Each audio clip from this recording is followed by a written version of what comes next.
And what really fed it was international indifference as well. People in the international community said some of the right words. How are you going to ensure that Assad is out? How are you going to support the protest movement? There was no real policy of support. There were only talk of sympathy and words of sympathy, occasional words of sympathy. And that, in due course of time, made people feel that they are abandoned and that no one really cares. And at the same time, it emboldened Assad because no red lines was drawn. So he used tanks and no one said anything. Then he used heavy artillery and no one said anything. Then he used helicopter gunships and no one said anything. Then he used MiGs. In this kind of conditions, you cannot sustain a non-violent momentum. The rebellion under these conditions turned violent, and that only increased the fears of the minority groups from change. Groups became more radicalized.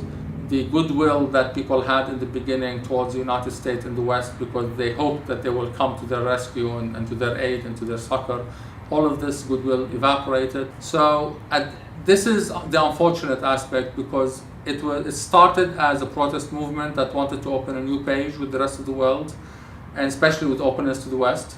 And now we're back, and we fell back on the tendencies of anti-Americanism. It's unfortunate that the international community have played a very negative role in allowing this kind of deterioration. Non-violence as an ethos does not work when there is indifference.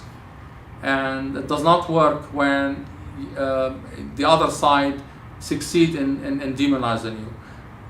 The ethos of nonviolence is aimed at striking at the human side of your enemies, basically, of the other side. You're rebelling against a dictator, but at the same time you're trying to appeal to the human side of many of his supporters.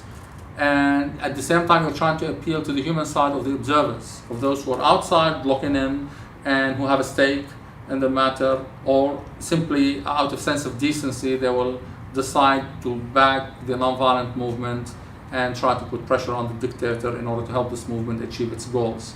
But when there is international indifference and continued cold calculations that simply look at this situation and say we are not concerned with this, and when the other side that you're trying to appeal to, the dictatorial side, looks at the situation and manages to demonize you and use the sectarian card and play on sectarian fears, then that creates an irrational mindset where people simply don't care about your humanity anymore.